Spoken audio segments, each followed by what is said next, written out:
Il faut baisser le sujet en direct.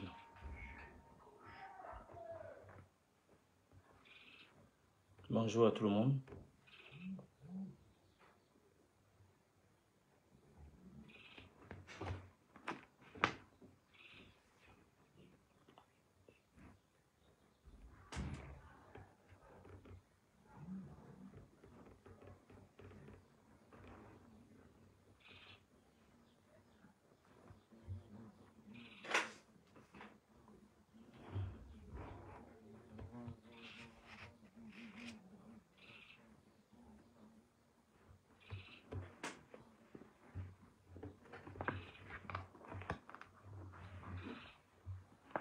Bonsoir à vous tous. Je voudrais m'assurer que le son est bon et que l'image vous convient.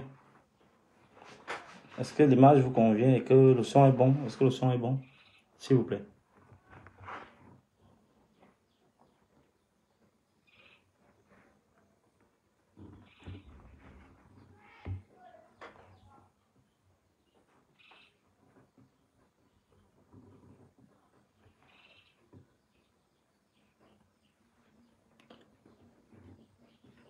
Oui, Christian, bonsoir. Oui, Luc, bonsoir. Je voudrais m'assurer que le son vous convient. Est-ce que vous êtes là?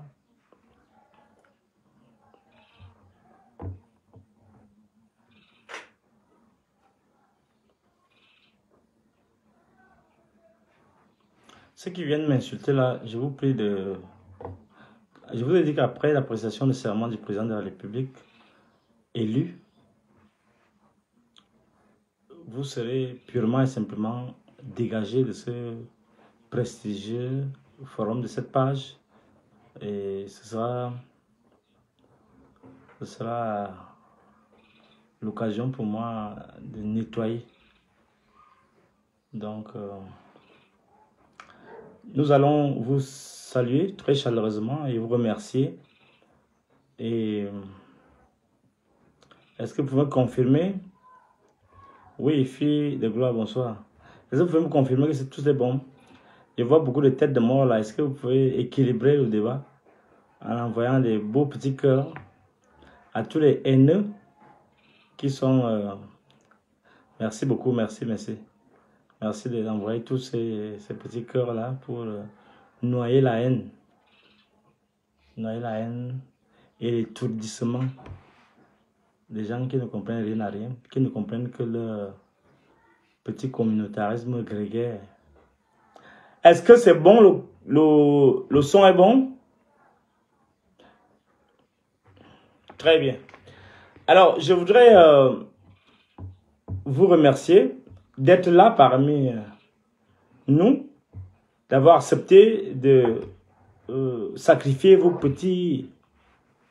Je sais que c'est dur, la vie est très difficile, ça fait partie des défis que le président doit relever. Je sais que c'est difficile, donc vous sacrifiez vos petits mégas pour m'écouter et j'en suis fort reconnaissant. Je voudrais dire que ce direct est important, en ce sens que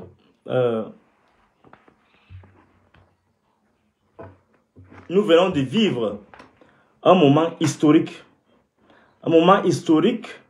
qui nous interpelle. J'ai d'entrée de jeu posé une question, posé un problème. Quel pourrait être le renouveau de ce renouveau, du régime de renouveau? Donc, en quoi peut-il se renouveler pour être efficace? Mais avant de répondre à cette question, ou bien tout en répondant à cette question, je voudrais revenir sur l'actualité nationale et internationale. L'actualité nationale, plus encore, parce que nous avons assisté à l'investiture du président de la République, à sa prestation au serment. Nous avons été témoins de ce moment historique. Nous avons également malheureusement déploré toutes ces tueries en termes d'arrestation, en termes de provocation des forces de maintien de l'ordre, en termes vous voyez, on a perdu des agents de maintien de l'ordre. On a aussi perdu des compatriotes. Nous avons aussi eu beaucoup de saccages, beaucoup de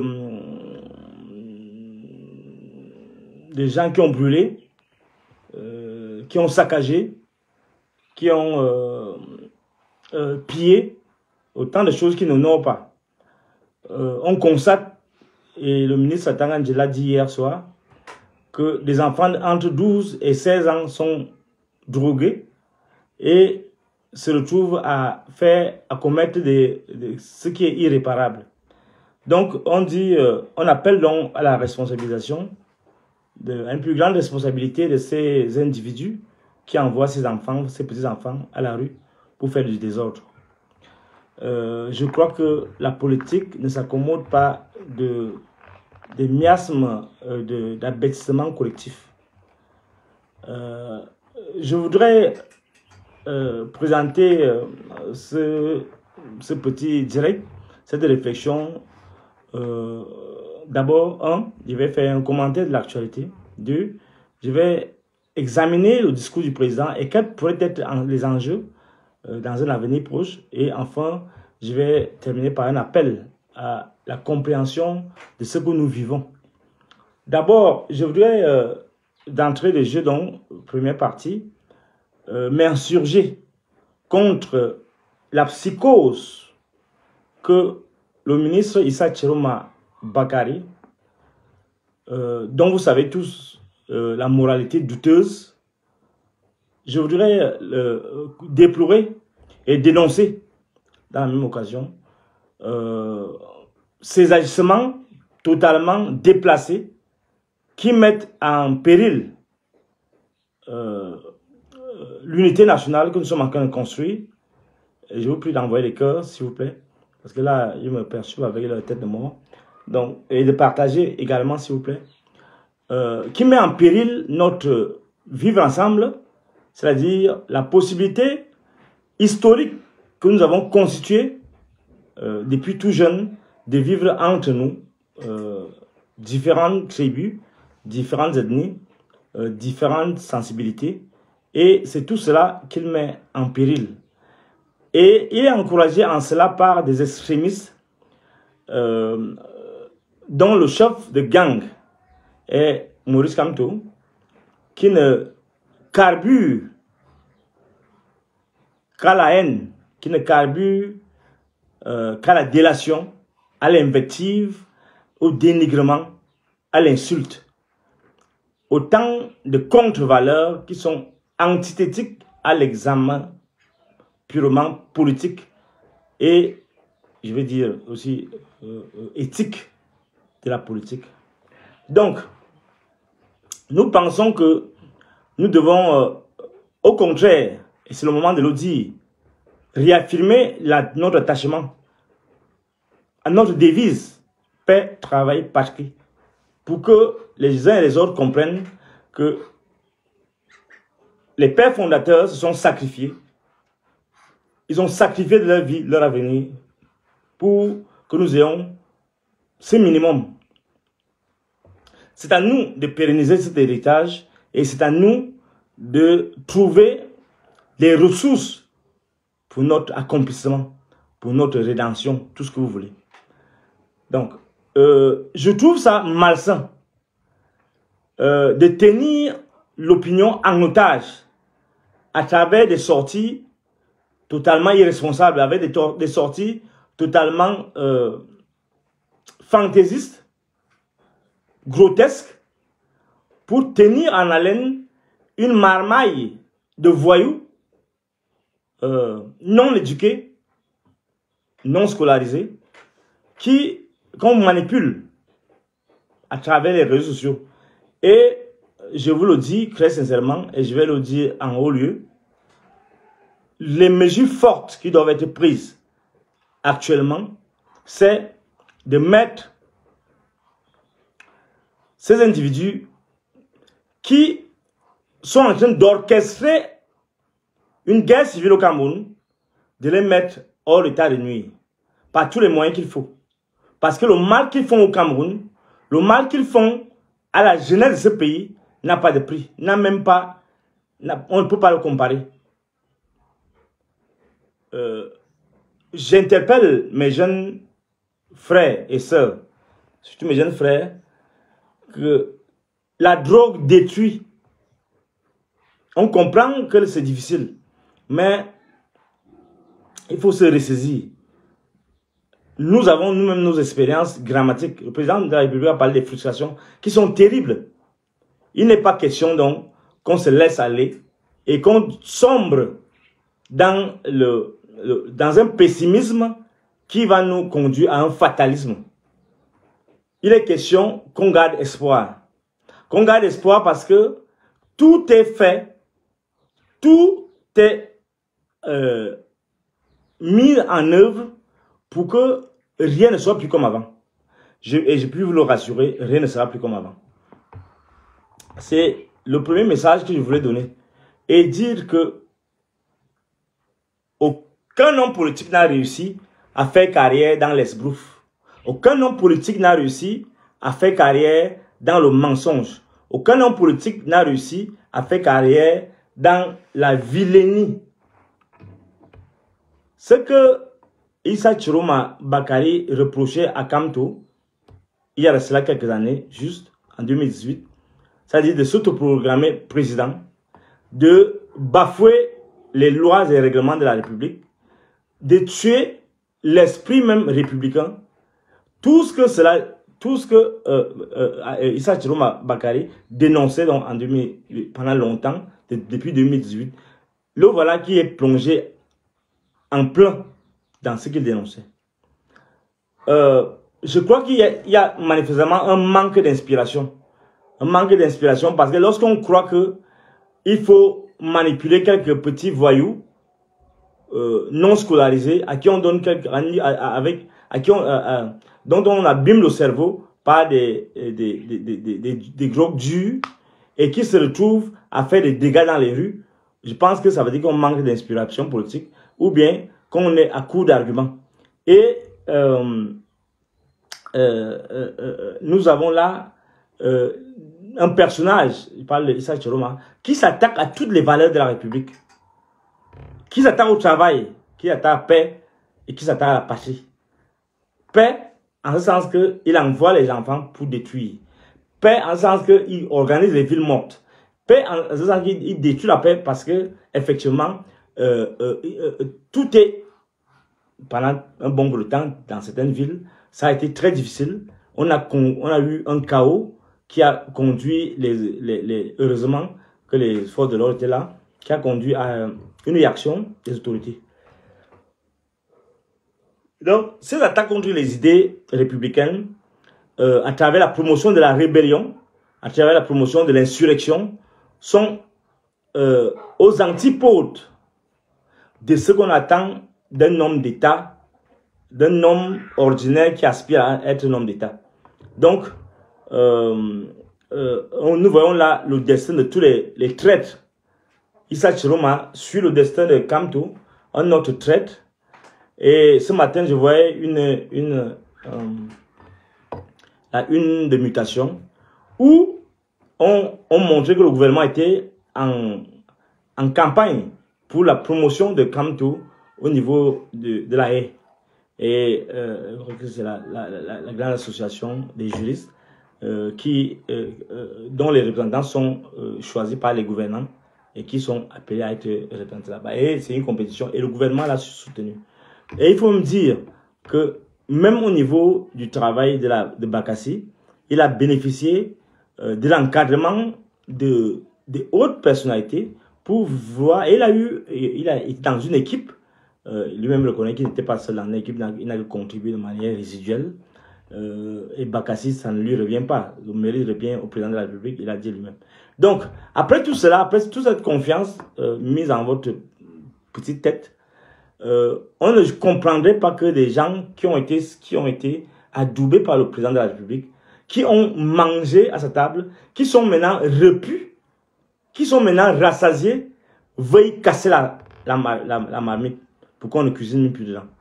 Si on doit prendre les images de la bouffe, parce que beaucoup ne pensent qu'en termes de bouffe, Mais au-delà de ça, on doit comprendre qu'il y a un grand défi.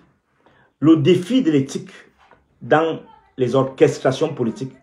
On ne peut pas avoir ce niveau de responsabilité et trahir simplement parce qu'on n'a plus accès au chef de l'État. C'est la raison principale qu'a donné M. Issa Tchiroma Bakary. C'est-à-dire que c'est manquer de grandeur que de voir saccager tout un pays parce qu'on a pu rencontrer le président de la République. Alors qu'on peut être patient et ne pas être au sujet. D'autant plus qu'il s'est dédié tout le long, pendant des années. Il a dit qu'il ne va jamais s'attaquer, il ne va jamais compétir au même moment que le président de la République parce qu'il devait l'accompagner jusqu'à la fin de sa carrière politique. Or là, manifestement, il n'a pas tenu parole. Et il n'a jamais tenu parole.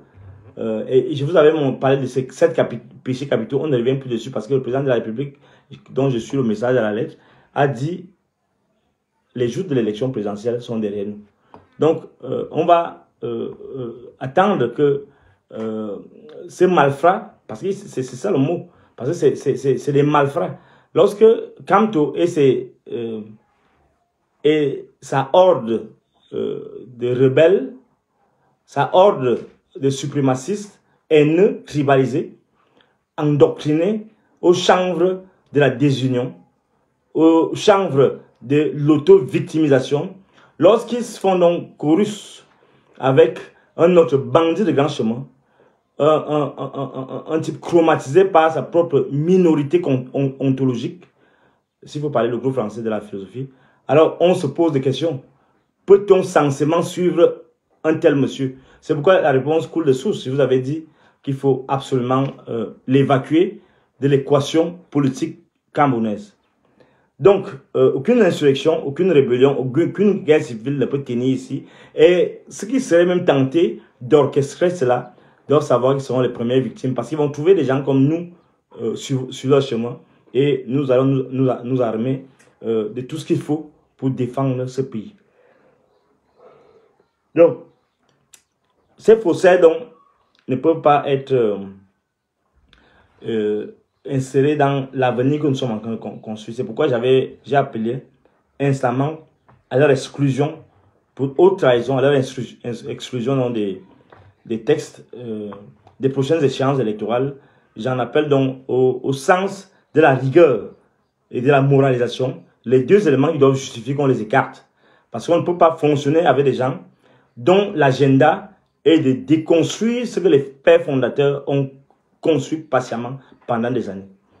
Donc, je vous invite, vous tous qui avez la responsabilité d'organiser les prochaines élections, à les mettre proprement de côté. Ces deux messieurs ont montré leurs limites humaines, ont montré leurs limites politiques, ont montré leurs limites éthiques. Je parle de Maurice Kamto et de Issa Tchiroma Bakary. Donc, ayant dit cela, je vais donc aller maintenant à l'autre deuxième point. Le point sur qu'est-ce que fondamentalement on va retenir. Quel est le devoir du président actuellement? Quelle est la vision qu'il doit incarner maintenant? Quelle est sa vision et quels sont les déterminants qui vont contribuer à réussir cette mission? Mesdames et messieurs, pour comprendre cela, il faut revenir à son discours. J'ai compris ce discours à mon humble avis et je l'ai schématisé en 6 points. Le premier point, c'était axé sur les remerciements. Il parle du discours d'investiture du président de la République. Ce discours, à mon avis, se structurait en 6 grandes parties. Une première partie où il remercie tout le monde, le peuple camerounais, le Conseil constitutionnel, et toutes ces personnalités qui ont contribué à sa victoire, dont moi-même, à mon humble niveau. Donc, ces remerciements sont importants parce que ça montre que Paul Biya ne s'est pas autoproclamé président de la République. Il a suivi un canevas, il a suivi une trajectoire, il a suivi tout un processus qui a abouti, qui a conduit donc à son couronnement, à son sacre en tant que président de la République.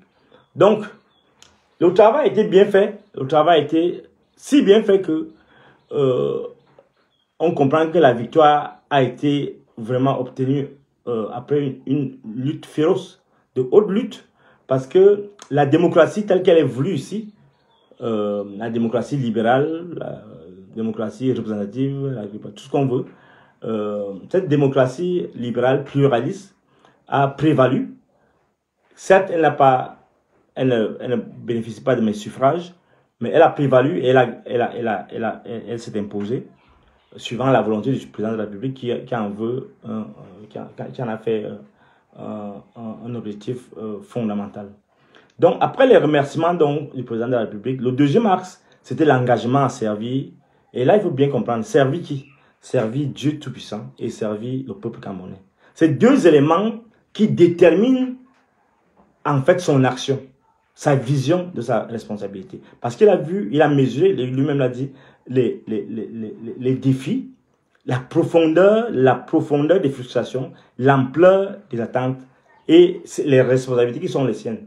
Donc, c'est un moment très important. Important en ce sens que il a rappelé à tous qu'il est une conscience éprouvée. Éprouvée parce que il a devant lui le devoir de refaire en quelque sorte le chemin inverse. Le fait qu'il a laissé faire certaines choses, il doit reprendre le chemin contraire pour ramasser tout ce qu'il a occasionné comme dégâts. Et là, je crois bien qu'il faut rentrer dans ce que j'ai dit dans mon texte. J'avais dit le fameux livre que j'avais étudié la situation en attendant qu'on puisse avancer, l'ange du chaos, des siècles de saleté, de pillage et d'assassinat politique. Écoutez ce qu'il disait à la page 405. Non, page 404. Ceux qui ont pu acheter le livre, ils peuvent l'avoir. Ils peuvent lire à la page 404, plutôt 404. Troisième ligne. Notre plus grand défi, parce que Paul Biya parlait des grands défis, des responsabilités. Notre plus grand défi n'est pas Biya ou tel ministre de la torture. Notre plus grand défi, c'est nous-mêmes. Chacun en son âme et conscience. Parce que justement, quand le président de la République prend celui de voir les défis, nous devons à notre tour regarder les défis. Les gens ont cru peut-être que ce texte était un pamphlet contre le président de la République, mais c'est contre le système que j'identifiais, contre le régime, c'est-à-dire tout cet appareillage avec ces acteurs qui contribuent à oblitérer, à tuer l'esprit du président de la République, à entraver son action. Et là, je disais effectivement, notre plus grand défi n'est pas Biya ou tel ministre de la torture. Notre plus grand défi, c'est nous-mêmes, chacun en son âme et conscience. Quels sacrifices sommes-nous prêts à consentir pour notre accomplissement en tant que peuple? Comment nous redimensionner en tant que citoyens pour parvenir dans une communion d'aspiration et de destin? Voilà notre défi. Le président, donc, dans son deuxième moment, a mesuré donc ces défis-là et l'engagement à travers toutes les frustrations qu'il sent. Vous savez, les gens comme nous, on a des frustrations terribles. Terribles.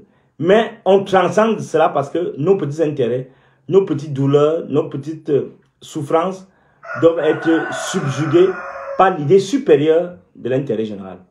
C'est ça, pour ça qu'on s'est engagé à travailler pour le président de la République. C'est-à-dire, pas nécessairement pour le président de la République, pour l'après-Biya, c'est-à-dire pour la postérité. Parce que choisir Biya, justement, c'est s'engager à l'accompagner. Parce que vous savez, Biya n'a pas eu le temps, hein, dans toutes ces intrigues-là, et dans une partie, c'est bien que je revienne au texte, parce que les gens ont cru que il y a un texte, dans le même texte, page 63, quand il dit que ça n'a pas été facile pour le président, c'est pas qu'on justifie, non, on dit, on comprend. Et on avait intitulé cette petite partie « Le mérite et les responsabilités de Biya dans la situation actuelle ». Effectivement, lorsque on mesure les défis, on mesure les responsabilités qui sont les siennes, lorsque lui mesure cela, il voit la profondeur des blessures des Camerounais. Et je dis, effectivement, il faut lui reconnaître quelques mérites parce que si on doit attendre de lui les améliorations, il faut savoir qu'est-ce qu'il a quand même aussi réalisé. Et dans ce texte, à la page 63, je disais le mérite et les responsabilités de Biya dans la situation actuelle. Et je disais, Paul Biya peut dire de son pouvoir ce qu'Abdou Diouf, l'ancien président sénégalais, disait de sa présidence. J'ai gouverné dans la douleur. Ce dont parlait Abdou Diouf, c'est le contexte international chaotique. Vous pouvez parler quelque part de la situation internationale. C'est le contexte international chaotique des années 90 qui a pesé négativement dans la gestion des affaires publiques en Afrique. Au cours de cette période, il y a eu un basculement avec le triomphe des démocraties occidentales, libérales, capitalistes sur le bloc soviétique. Donc, en fait, je vois quand même comment ça a été difficile pour lui de mettre en pratique ses politiques. Donc, il en est conscient et je crois que, j'espère et je m'y engage en tant que critique du système de contribuer à ce que ces défis ne soient pas basculés, ne tournent pas court. Parce que là, effectivement, au cœur de la maison présidentielle, au cœur du palais, il y a des individus qui doivent être écartés. Parce qu'ils sont les messagers de la pourriture. Ils sont les vrais anges du chaos. Aussi bien dans les tueries que dans le pillage. Et j'en ai parlé directement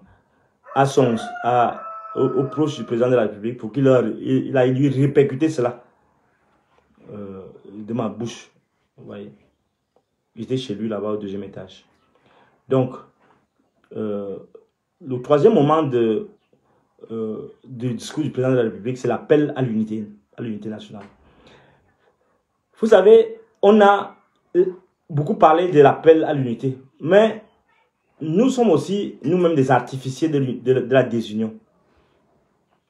Il y en a qui pensent unité seulement en termes de leur communauté. Et les plus fous, c'est nous autres qui pensons qu'il faut qu'on se sacrifie pour que tout le monde vive. Et les gens qui sont dans l'esprit républicain sont les perdants. Donc il est question qu'il y ait des réparations.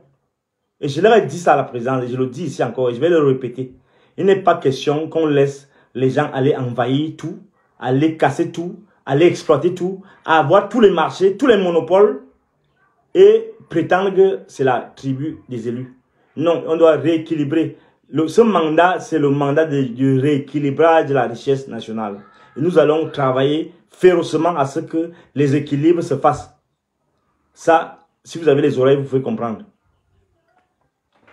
L'unité nationale, ça ne peut pas être au détriment de certaines personnes et au profit des autres. Tout le monde doit se sacrifier et tout le monde doit y contribuer. Le 4e moment du discours du chef de l'État, c'était son projet de société. Vous savez, il a mis en avant les jeunes et les femmes. Pourquoi? Parce que effectivement, un jeune, la promotion des jeunes, c'est aussi la sécurisation des vieux. Ouais, quand les jeunes ont pu avoir du travail, ils peuvent s'occuper de leurs parents. Quand la femme est bien dans la société, elle peut faire des enfants. Parce que nos sociétés doivent avoir beaucoup d'enfants. Donc, le regard du président de la République est un regard prométhéen, est un regard futuriste. En ce sens que il fait dépendre le succès de ses actions politiques, économiques et culturelles sur une renégociation de la natalité. Un rajeunissement des acteurs décisionnaires. Ceux qui prennent les décisions, beaucoup doivent aller en retraite pour les faire remplacer par les plus jeunes. Et cette promotion de la natalité, cette promotion du bien-être des jeunes et des femmes contribue donc en général à rehausser le niveau de bonheur dans l'ensemble, dans la société. Donc, et ça donne avoir de nouvelles perspectives. Vous voyez, quand par exemple il parle du plan d'emploi pour les jeunes, il insiste dessus. Il en a parlé au moins 2 ou 3 fois. Les frustrations. Il parle des attentes, des doléances, des aspirations. Et là, on voit bien que on ne va pas seulement se contenter de ces mots. On doit avoir des réparations. Et on ne peut pas avoir une réparation prise en compte des attentes des gens sans mettre en œuvre la justice pénale qui en fait en sorte que toutes ces frustrations-là soient soit vécu par les Camerounais. Vous savez, les gens comme nous sommes en train de faire la promotion de la mise en œuvre de l'action récursoire.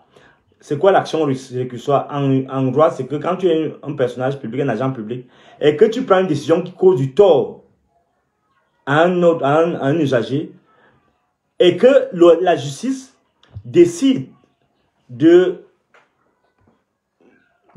faire payer à l'institution, comme moi par exemple, si la justice décide de me dédommager, alors Maurice Soso doit payer, doit rembourser ce que l'université pourrait me payer. Donc c'est ce qu'on appelle l'action récursoire. Donc on applique les principes juridiques pour la justice sociale. C'est ça qu'il faut. Donc c'est cela le grand cadre dans son projet. Parce que ce plan jeune, effectivement, ce plan jeune aussi a aussi une autre dimension. Quand il dit par exemple dans la troisième articulation de son projet emploi jeune, qu'il faut encourager les entreprises dans le numérique. Moi, je vous annonce que je vais mettre sur pied une entreprise que j'ai désignée et qui est républicaine, l'esprit républicain, pour défendre la République. Elle est intitulée l'Institut de veille communicationnelle et de guerre cybernétique. Parce que vous savez qu'il y avait l'école de guerre. On va donc faire aussi à peu près la même chose pour que ces voyous, ces bandits, ces va-nu-pieds, ces idiots, ces imbéciles, ces chiens qui veulent tuer notre pays soient mis en veilleuse et qui soient neutralisés de manière professionnelle par une armée de guerriers de l'unité nationale. C'est ça notre projet. On va y veiller. Donc Soso doit payer. Hein, Soso doit payer. Et il va payer. Je ne vous en dis pas plus. Je crois que j'en ai parlé à son successeur, celui qui est venu après lui, le nouveau recteur, pour qu'il applique parce que toutes les actions en justice contre Aurélien Soso doivent être récompensées par une saisie de tous ses biens pour qu'il répare.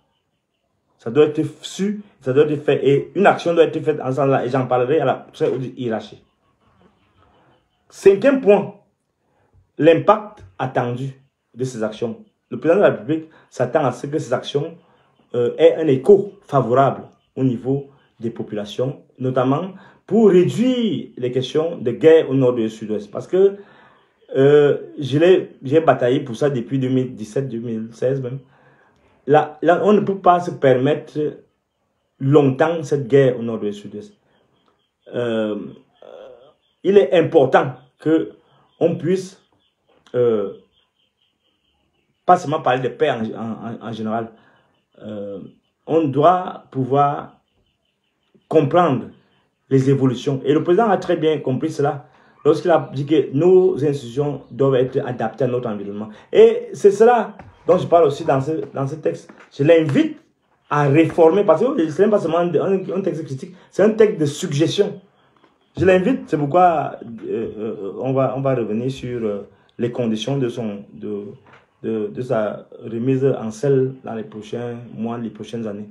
Parce que c'est un ouvrage qui a permis de bien fixer le cap au président de la République, et je suis content qu'il ait accepté que je le lui dédicace et qu'il ait commencé à lire ce texte.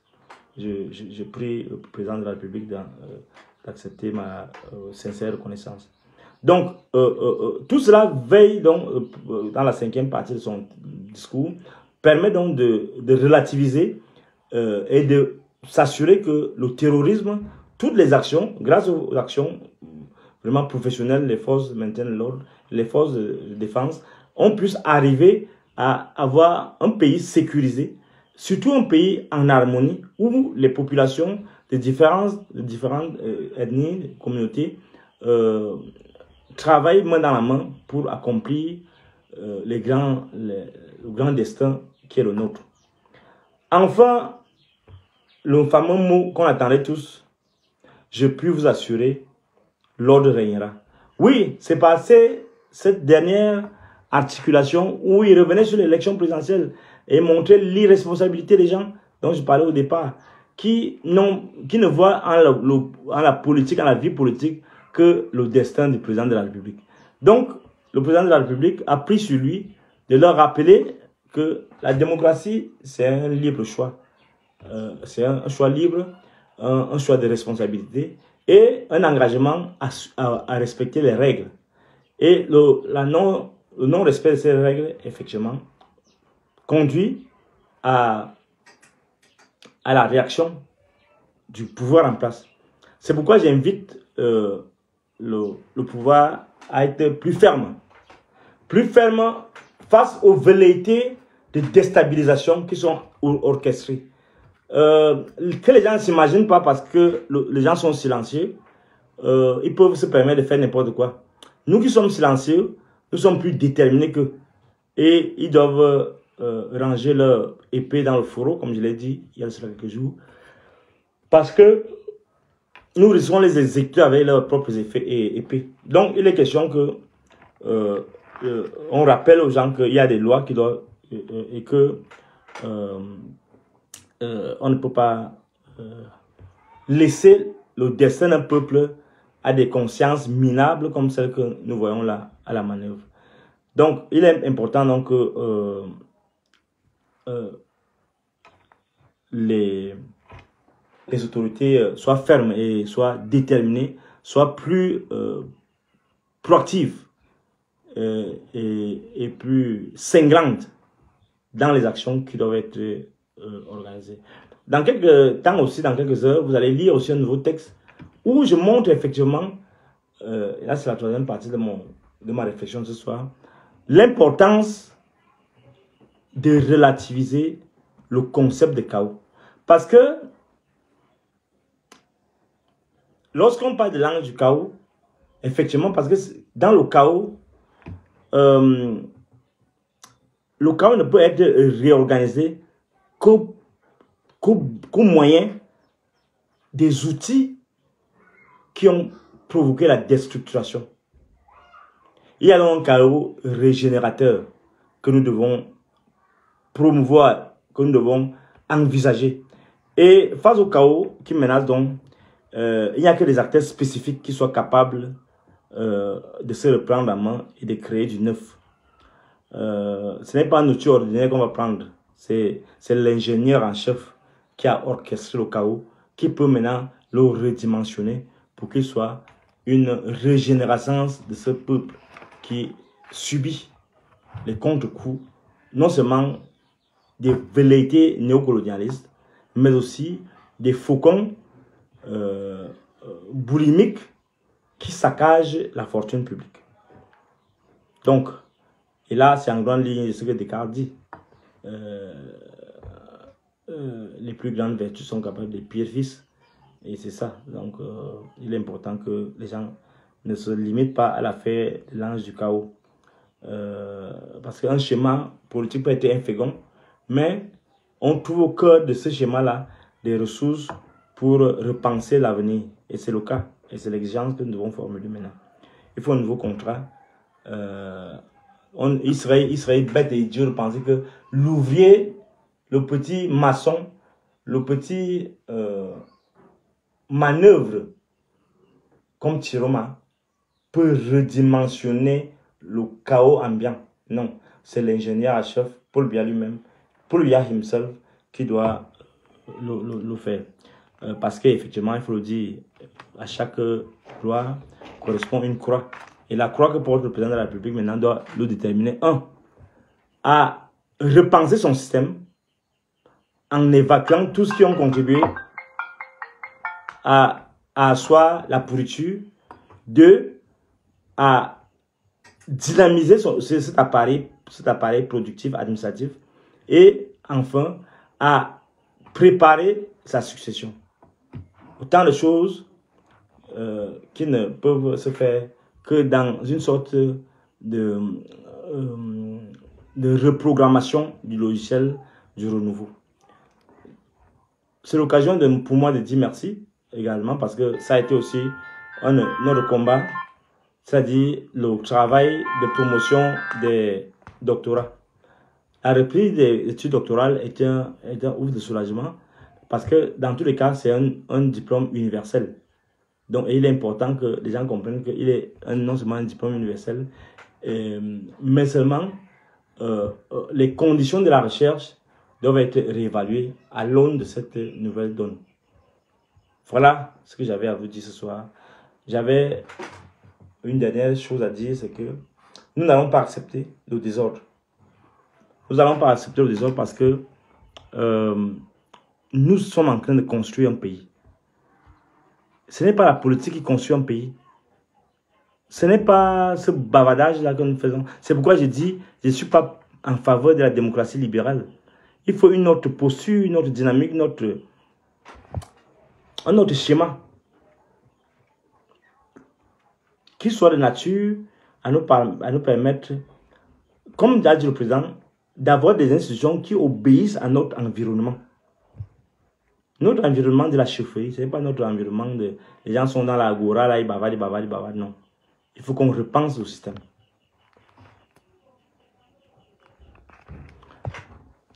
Ce n'est pas... Il y en a qui parlent... Bon, voilà, je peux déjà répondre aux questions. Dans les yeux, je n'ai pas convaincu. Non, c'est parce que vous voulez parler avec la haine dans les yeux, non. Moi, je suis convaincu, je n'ai pas besoin de vous le dire. Vous savez, nous sommes dans une démarche où ce n'est pas parce que vous criez beaucoup, c'est pas parce que vous braillez beaucoup, c'est pas parce que vous attaquez les gens que vous croyez que vous êtes convaincant. Non.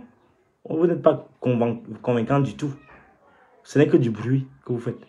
Ça n'a rien à voir avec la politique. Bon, tu es un imposteur, monsieur. Sur quelle base? Il faut me donner les éléments. Vous savez ce que c'est qu'un imposteur? Vous avez quel niveau? Vous avez qui vous connaît même? D'ailleurs, vous n'êtes même pas capable d'assumer votre propre nom. Capitaine Ghost. Capitaine Ghost, c'est quel villageois? C'est quel chien ça?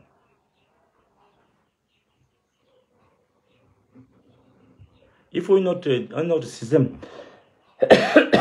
Madame, pas avoir un peu d'eau là, s'il vous plaît.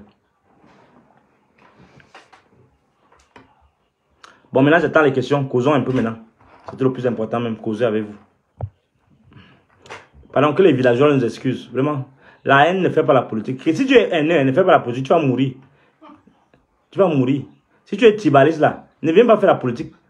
Parce que tu vas te suicider. Parce que nous, on va te faire ça dur. Parce que c'est la tête.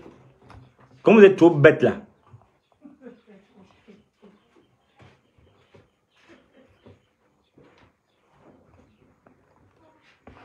Maintenant, posez les questions. Oui, même s'il faut un royaume, il faut qu'on crée un truc. Tout l'argent qu'on dépense dans les élections, si les gens meurent tout le temps, la crise électorale, on doit trouver une solution. Au Mali, là, maintenant, c'est les terroristes qu'on combat. On ne parle plus de ce conneries là, la démocratie. Vous voulez même aller à étudier pour faire quoi? Vous voulez aller là-bas pour faire quoi? Si on décentralise toutes ces bêtises-là, qui va encore rêver d'étudier? Pourquoi j'ai changé de camp? Je n'ai pas changé de camp. Je suis dans une démarche critique. J'ai jugé que non. Si on doit choisir entre le diable, le bon diable, ce que j'appelle le bon diable, et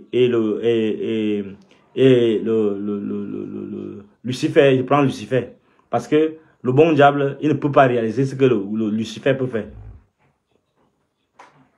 Et je préfère l'ange du chaos.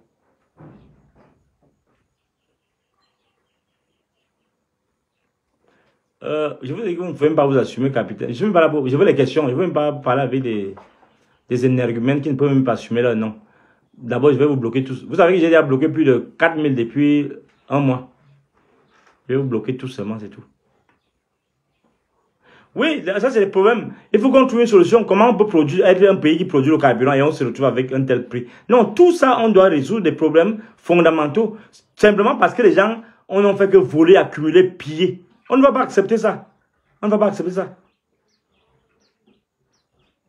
On n'est pas au niveau du bilan. Considérer qu'il a échoué, mais il doit se rattraper. Là, on peut pas mettre quelqu'un d'autre. Quelqu'un d'autre ne peut pas gérer le désordre qu'il y a actuellement. Quelqu'un d'autre ne peut pas.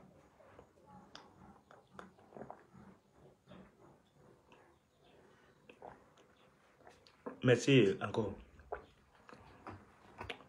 Pourquoi tu n'as pas soutenu Cabral? Vraiment, vous commencez avec les mêmes comédiens. Moi, je ne suis pas dans la comédie. Je suis dans la politique, c'est la métaphysique maintenant. Vous parlez de Cabral depuis les comédiens. Moi, je ne suis pas dedans. Moi, je veux les gens qui ont des convictions. J'en ai. Merci beaucoup. Donc, je ne suis pas avec les dealers, pardon.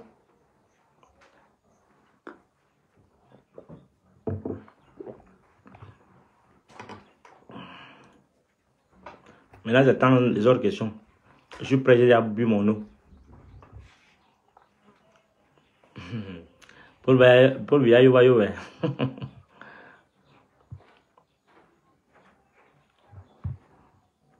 Les questions sont finies. Si les questions sont finies, bon, on va se reposer.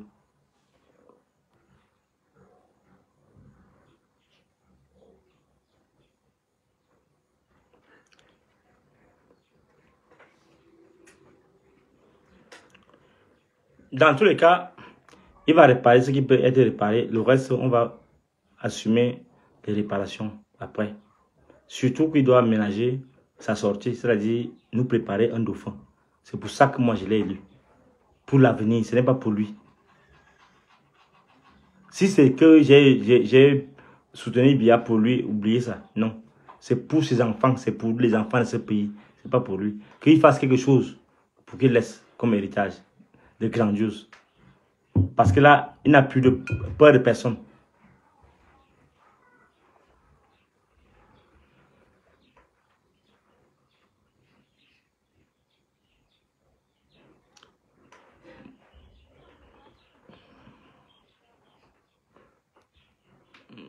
Je veux les vraies questions.